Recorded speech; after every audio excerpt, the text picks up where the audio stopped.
Hello everyone, and welcome to another News Coolum video, and happy 5th day of Boltmas. Now, I know some people had mentioned, I'm not committed to doing the full 12. It is Boltmas after all. I can do whatever I want. But I actually still do have a few more videos lined up that I think are, again, somewhat interesting, kind of nice retrospective, especially now, as we're starting to merge on toward the new year. We're another year along, and yeah, things just keep getting farther and farther into the past. So for this one, it's going to be a little bit different because I don't have my original voiceover for this one. This is, I think I was maybe planning to do some site reviews or whatever, and I just focused on that rather than doing a road trip video, which is unfortunate because this one was kind of an interesting road trip in that I was heading the 500 miles south on Highway 101, but I was driving into an atmospheric river, right? So for probably the first 300, 400 miles of my drive, I was going to be facing heavy rains, which meant that I was also going to be facing pretty bad efficiency, right? So I was going to be having pretty bad efficiency driving into rain. So, especially down through, like I said, Highway 101, Salinas. I tend to avoid the Central Valley when you have an atmospheric river like that because there could be flooding. And then I've actually had to cancel trips or reroute trips before on the Tehachapis when there was rain because of mudslides and things like that. So generally, I'll go down Highway 101. The other thing is just setting the scene. This is January of 2020. So for some of you out there who are history buffs, you'll know what's coming later on in a few months. But for right now, we're all in the clear. It's a new year. It's 2020. We can see clearly now it's 2020. It's going to be a great year. Here in California, we were finally seeing the proliferation of Electrify America. They had put in a bunch of work, and their sites were finally coming online. And, I was actually thinking of doing some timestamps for some of these videos in the sense that I feel like early on in Bolt EV ownership, it was about a 50-50 mix of 50 kilowatt public chargers and slower than 50 kilowatt public chargers. By about 2017, late 2017 into early 2018, those slower than 50 kilowatt chargers had really sort of become secondary backup chargers. They were just unnecessary to use, but we still hadn't seen any faster than 50 kilowatt chargers really readily available, not until late 2018 and then early 2019. But even then, a majority of those were also Electrify America. But I do feel like around 2019 and heading into 2020 is when we finally started to see a lot more of the public chargers, not Electrify America, actually making significantly faster than 50 kilowatt chargers. So we were seeing the 100 kilowatt chargers from EVgo. We'd finally started seeing the CPE 250s coming out that are faster than 50 kilowatts, and some of them were even being paired. So it wasn't just Electrify America doing faster than 150 kilowatt by 2020, but there were still some pretty large gaps in Electrify America's build out, even in California, even into 2020. Okay, so now my first stop was at the Vacaville outlets. And again, like I said, I almost kind of went into this trying to do a site reviews. But you'll notice too, my efficiency was really poor. And this is a section of my drive where the efficiency is usually still the highest because all of the elevation loss that I'm going to get for the trip has already been accounted for. I'm heading into the Bay Area. It's right next to the coast. I'm as low as I'm basically going to go. And yet my efficiency was still just barely over 3 miles per kilowatt hour, but I'm driving 70 plus miles an hour into a rainstorm, right? So, and heavy rains at that. But I stopped here at the Vacaville Premium Outlets just to top up a bit, but also to do a site review because, again, Electrify America is still pretty new, and this was a massive public charger at this point in time. To see 8 chargers all at one location, all from the same provider, that was big, right? I'd seen some other big Electrify America chargers, and again, we still hadn't started seeing that many EVs that could even truly take advantage of this power level. So this 8-stall Electrify America charger just off the freeway, just around the corner from that 50 kilowatt EV Go charger that I used on my very first trip up Highway 101. It just seemed like this was an impossibly big site that was almost unnecessary, right? In a 2020 mindset, a late 2019, early 2020 mindset, it seemed like this was almost maybe overkill. Just the amount of power that it was able to put out and the number of stalls. It turns out that no, even this wasn't necessarily overkill.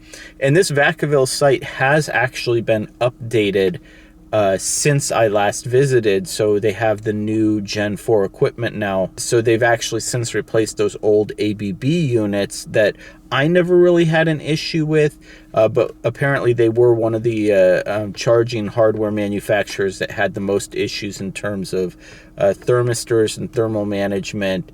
My suspicion is they probably shipped with the first generation Huber plus Sooner cables, which were the ones with the faulty thermistors. So I'm guessing ABB cutting ahead in line to get those Huber plus Sooner cables is maybe, cost them a little bit in terms of their reliability. But I never had an issue with them, or at least not too much of an issue with them, except in extremely hot weather. Now, my next stop was at one of my all-time favorites, right? It's the Recargo in Salinas, in Prunedale, actually. It's just off the freeway. It's behind a sort of strip mall with a number of different restaurants, 6 200 kilowatt chargers.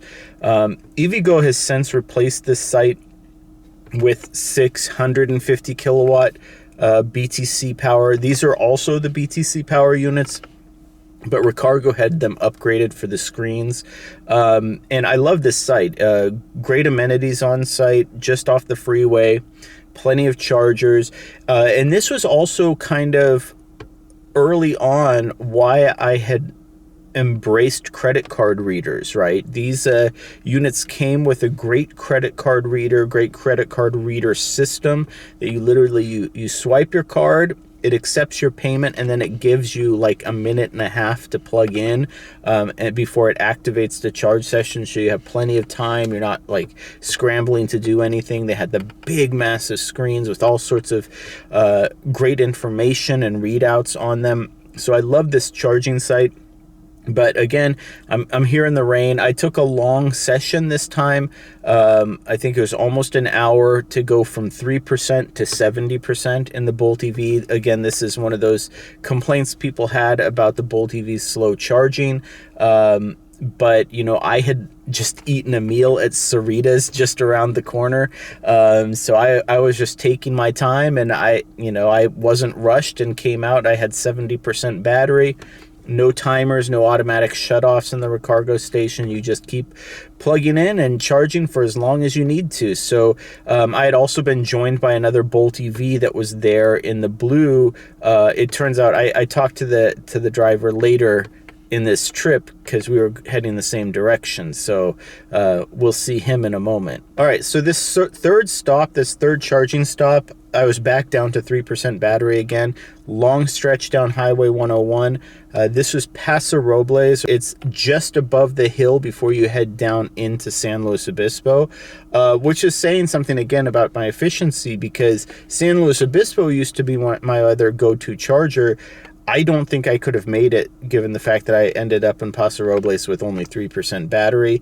But again, we were finally getting out of that rainstorm, and Ken, the blue Bolt EV driver, had gotten there just ahead of me. I think he had left Prunedale ahead of me, and he had gotten to Paso Robles ahead of me too. Unfortunately, though, only 2 of the 4 Electrify America chargers were working here. And I had plugged in to one, tried to get it working, wasn't working, plugged into the other one, and I had called customer service. And this was actually the last time I ever called Electrify America's customer service. Now, the people are great, very helpful, very supportive, but I was finding that it was taking so long for them to get any sort of assistance to you that it just wasn't worth it. So I went ahead and moved to the 4th charger that I usually try to leave and reserve. It was the one with the Chatamo and CCS plug. So I went ahead and used that one over in the dark corner. And yeah, I was still on hold with customer service by the time I had started my charge over on that other charger. So I just hung up and said, you know what, there's no reason to keep talking to Electrify America if I'm already plugged in and charging.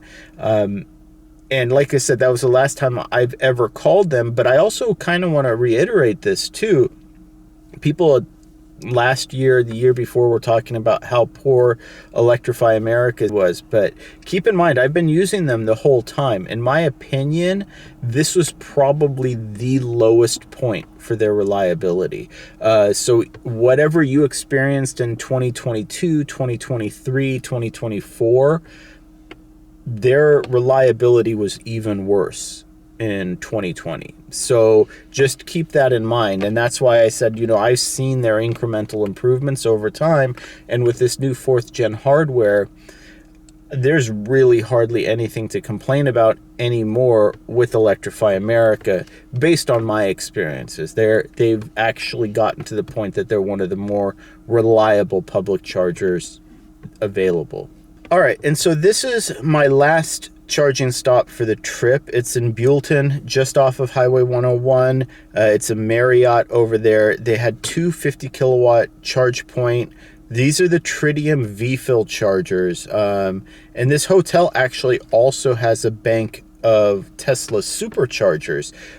So of course, nobody else had access to them at this point in time.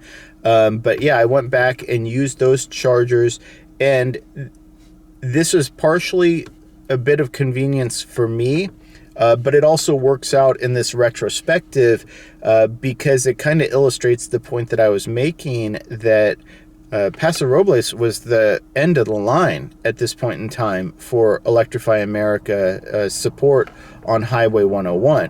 Now, they've since added a ton of other sites, but we still had, even in 2020, huge gaps in the networks where you were having to step down from the Electrify America sites in terms of charging speed and use a 50 kilowatt charger, or possibly use a slower than 50 kilowatt charger. So there was still a need at this point in time in early 2020, if you're traveling even through areas of California that have EV charging coverage, that you're going to end up using 50 kilowatt or slower than 150 kilowatt charging. But the other aspect of this, and why I stopped there where I did, is it was close enough to home that a reasonable charge session there would allow me to get home, not have to worry about plugging in again, and then just driving directly into work the next morning. And as I recall, when I was there, I think I did walk over and get a parfait from McDonald's. You know, I had my Cerritos carne asada plate in Prunedale. I had to have my parfait dessert in Buellton. Yeah, and as I said, I had plenty of juice to get home, and then again get into work in the next morning. So that was also, again, just a consideration even up into 2020. No charging at home, so I was fairly heavily reliant on the public charging infrastructure. And, I'm kind of made a reference to to COVID here, the pandemic. I don't know if YouTube's going to come after me for that. But yeah, we were only a couple of months away at this point from work from home. And if you were in a position like I was, where work from home meant no access to work chargers, it puts you in a very interesting situation. But maybe that's a lead-in for the next Boltmas episode. But yeah, so it was pretty straightforward. Like I said, this is one of those things where I wanted to illustrate this even at the time, and I guess I just didn't get around to publishing this video or making this video, because one of the criticisms of the Bolt EV, and really any slow charging EV that I find most valid, right, is in the circumstances where you have no control over the efficiency, having fast charging is a huge benefit, right? So you can put a bigger battery in, and that will more than offset most of your issues in terms of external impacts on your efficiency. And that's one area where the Bolt EV was pretty good. Most people don't go on super long trips. So if you lose half your range in the dead of winter with a 250-mile EV, well, unless you're driving more than 125 miles, which most people don't on a daily basis, it's just not a big deal. But when you do finally exhaust that bigger battery capacity, if you don't have faster charging, then it becomes a bit of a burden. And so as a kind of a juxtaposition, right, the previous Boltmas video, or maybe the one before that, I showed how I could make that trip from Northern California to Southern California in good weather with only 2 45-minute charging stops. Well, now I had to make multiple longer than 45-minute charging stops, right? When you look at the total, I'd have to tally up the total amount of time I charged on this trip, even if you count the fact that I was charging to get into work. It was significantly more, and why, my efficiency was about 20 to 25% worse. So having faster charging in addition to having additional battery capacity in these situations really does make a difference. Anyway, I'd love to hear what you think. Let me know in the comments, and happy Boltmas, happy holidays.